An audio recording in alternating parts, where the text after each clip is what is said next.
People always say, oh, you still have any money? I tell them, you didn't watch the end of the shiur, I lost everything. Ah, wow, that's too bad. I said, no, Yishtabach Shemo, it's the best thing that ever happened to me. He's losing every single penny. She goes, what do you mean? How does that make any sense? I say, I didn't have Hashem, don't you understand?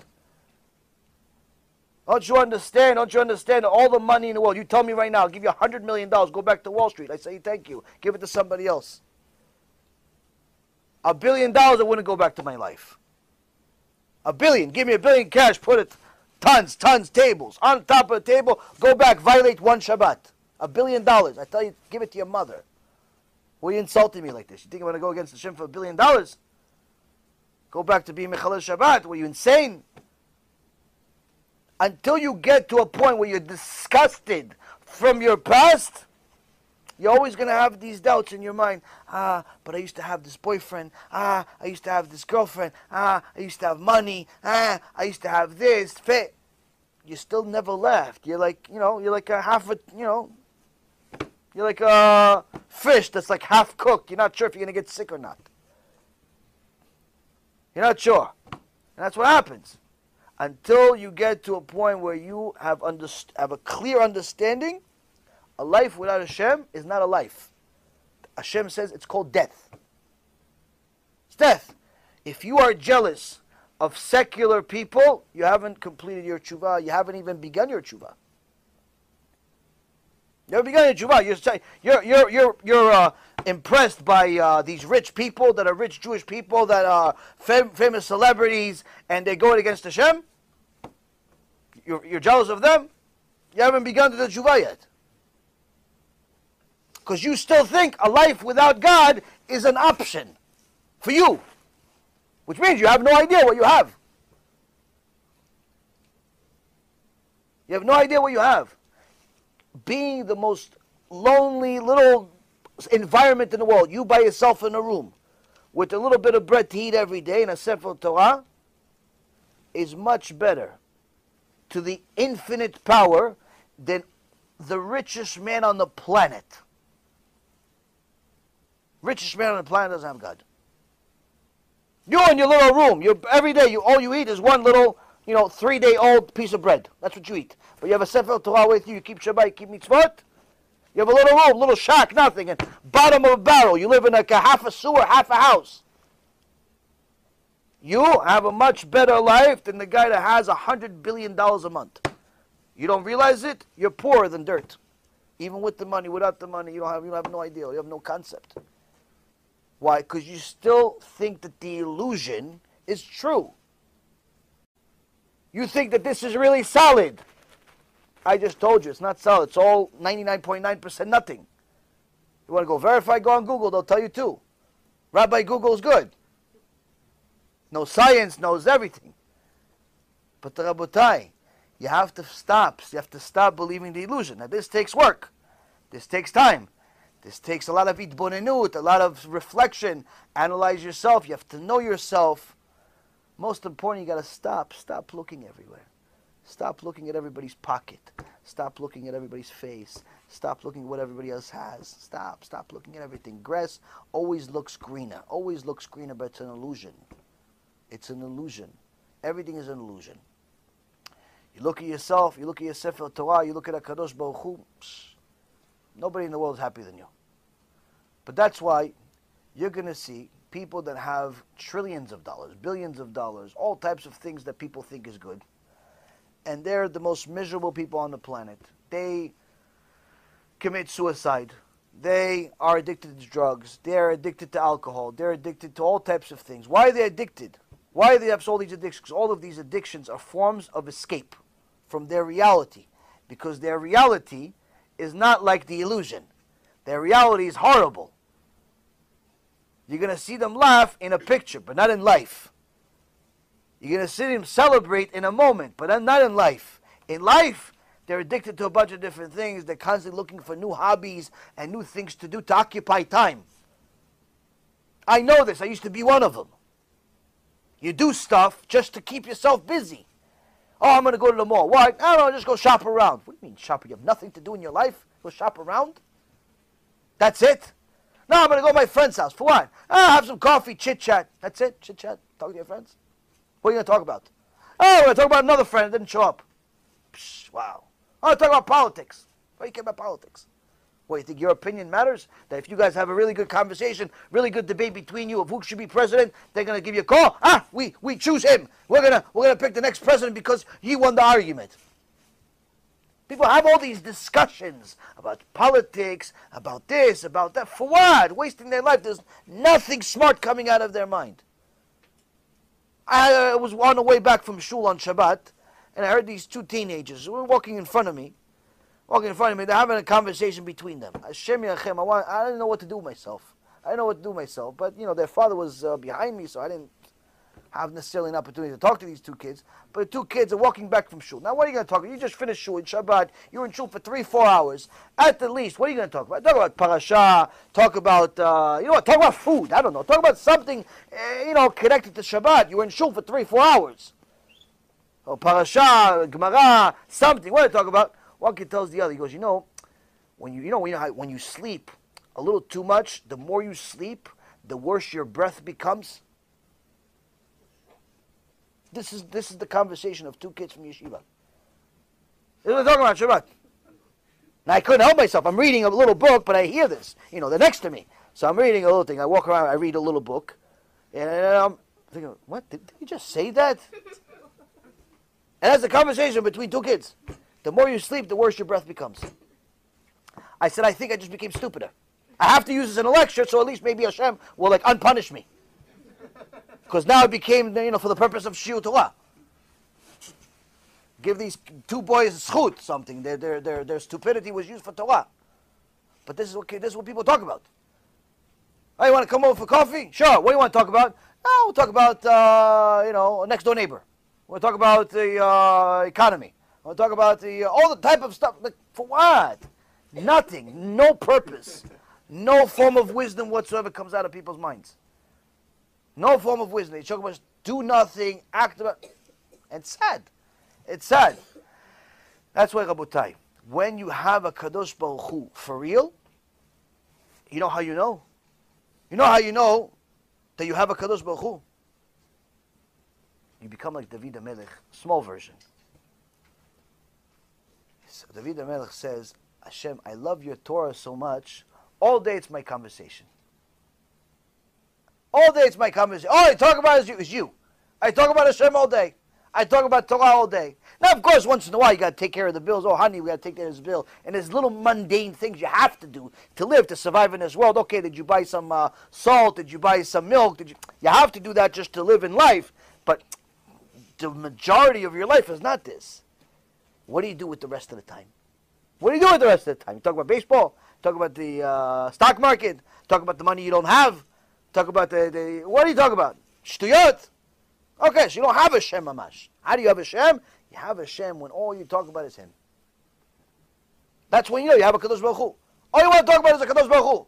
All you want to learn about is a Kadosh Baruch Hu. You don't care about all the Shtuyot in the world. All you care about is a Kadosh Baruch Hu. Wow, you say, oh.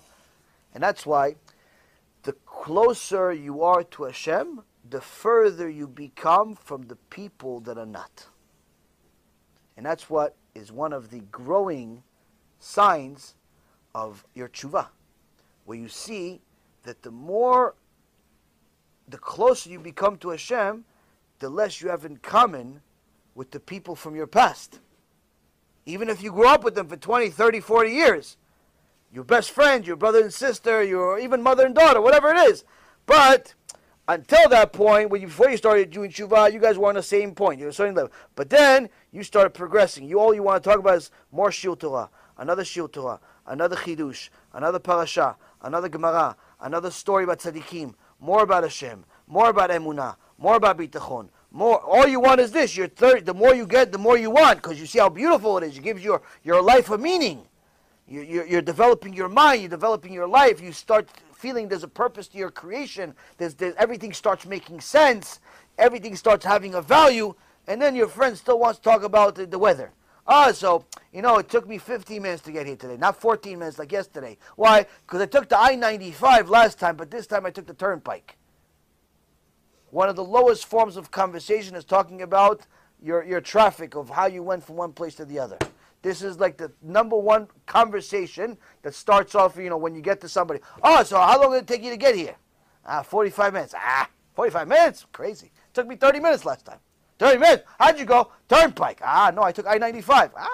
You should listen to me. You should listen to like a Talmid Chacham. I took the turnpike. No, so next time, this time I took a turnpike and it took me an hour. Oh, yeah, because on Thursdays there's traffic. You should have asked me. And that's what they talk about. They talk about traffic. They talk about traffic. You should go to my guy. He knows the road. You should use this app. Use this app. Use Google? No, I use Maps. Oh, and they talk about mamash nothing. Nothing. Shtuyot. Empty like the atom. Nothing. Why? They have no Kadosh Baruch Hu. How can you have anything? How can you have anything if you don't have a Kadosh Baruch Hu? It's like a little mouse running around. Even the mouse is like, you know what? I'm going to sleep. Heck with you. You won't even talk about traffic. You don't need me for traffic. Do yourself. We talk about the app. What app you downloaded this week? You're running out of space in your phone. That's what you're talking about. Talking about running space out of the phone. Ma'afti Toratecha kol hayom mesichati. David HaMelech says, I love your Torah so much. All day I talk about it. All day. All day I like your Torah. All day. Okay, so I got to take care of the bills, and I have the kids, and you have the wife, and you have the husband, and you have basic stuff you got to do. But at every single free moment that you're not dealing with the mundane, all day Torah. All day HaKadosh Baruch Hu. All day. All day. Sometimes you're talking about it to help somebody, give them chizuk. Sometimes you're talking about it for yourself. Sometimes you're learning something new. Sometimes you're repeating something again that you've learned already. Sometimes you're telling something to somebody else. Whatever it is, but all that you're involved in it. That's a life. That is priceless. Priceless. If you know what it feels like. But people that live the world of lies, they think that if you have money, or you have a house, or you have a certain woman, or a certain man, or certain possessions, that's better. Well, once you get to that point and you have all that stuff, you realize it's not better, it's actually worse. Because the poor guy has the hopes that one day when he's rich, he'll be happier. The rich guy knows that the money means nothing, and he has nothing to look up to, nothing to look forward to. That's why rich people are the only ones that have a problem of suicide. Poor people usually don't commit suicide because they still have hope. HaKadosh Baruch Hu is telling us you don't have to commit suicide, whether you're poor or you're rich. You don't have to become addicted to drugs, whether you're poor or you're rich. You don't have to become addicted to immorality, whether you're poor or you're rich. The only addiction that you should have that's highly recommended is HaKadosh Baruch Hu. Become addicted to Hashem. Learn as much as possible about Hashem, and you will see a life that everyone is going to become jealous of. Because you're going to be the only one that's going to walk around like you know what's going on. Everyone is in a panic. 30 missiles. You're walking around like, what? What are you guys scared of? What's happening? What? You didn't hear? Iran declared war. So, why are you so scared? Why, you come to your house? No, but maybe it's going to come. Why are you not scared? It's my father did it. What do you mean why I'm not scared? Why won't we be scared? I tell my father what to do. My father's the one that shot the missiles. What do you mean your father? Your father's Iranian? No, Kadosh Baruch Hu, you moron. Kadosh Baruch Hu shot the missiles. Kadosh Baruch Hu shot the missiles. What do you mean? Why am I going to go tell Kadosh Baruch Hu what to do? When you're with a Kadosh Baruch Hu all the time, none of this stuff, none of this anxiety exists. Doesn't exist anxiety. You may get annoyed here and there, but anxiety doesn't exist. You're annoyed because you're not 100%. You're less. You have issues. But the point is, Rabotai, I'm telling you.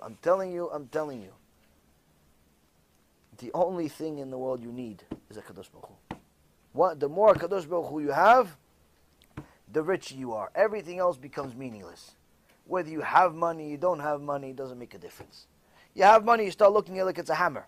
Okay, so we have money now. Let's more mitzvot. More Kadosh Baruch Hu with this money. Let's buy more Kadosh Baruch Hu with this money. Let's bring more Kadosh Baruch Hu into with this money. You have a car. Okay, how can we use this car to get closer to Kadosh Baruch Hu? Can we drive to heaven? No, we can't, because we'll drive to the shul to get other people to come to heaven. Okay, we'll use this car for Kadosh Baruch Hu. Oh, this house. Okay, how can we use this house for Kadosh Baruch Hu? Oh, put Torah pictures all over and get the kids to start repeating, start singing in the house. Adon Olam. You know, that's what you do in the house. What do you mean? That's what you do in the house. For the house for Kadosh Baruch Hu. You start looking at things of how can I connect to Kadosh Baruch Hu. That's what you do. Why? Because you realize it's the best thing in the world.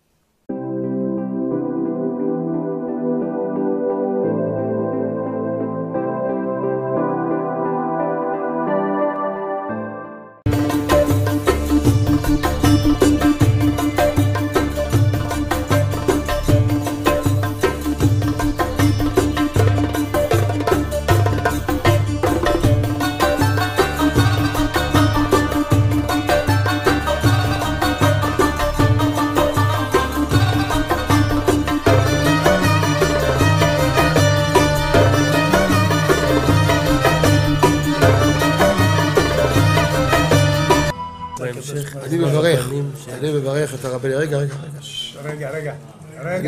אני מברך את הרבנים, הרב ירון ראובן, הרב אפרים כחלון, ראשי ארגון בעזרת השם, שהלכו בפי עליון, שעלו מעלה, יהיה להם ברכה והצלחה, הקדוש ברוך הוא ימלא בישועות ליבם לטובה ולברכה, שבכל מה שיפנו ישכילו ויצליחו, יזכו עוד לעשות כאלה וכאלה, הודיעו תורה לאדירה, אמן ואמן. בעזרת השם רשת בכל הארץ. הוא היהודי הזה, הוא היה מיליונר, סגר את כל הביזנס, אמר אני משקיע פה בעולמה של תורה. איפה הוא גר? בפלורידה. פלורידה, איפה זה פלורידה? באמריקה? במיימי. כן, ליד. אנחנו שם עכשיו הולכים להקים קהילה ספרדית. חזק אותו בשמי. קהילה ספרדית גדולה. תעביר לו מה שבירכתי אותו. כן, קהילה ספרדית גדולה.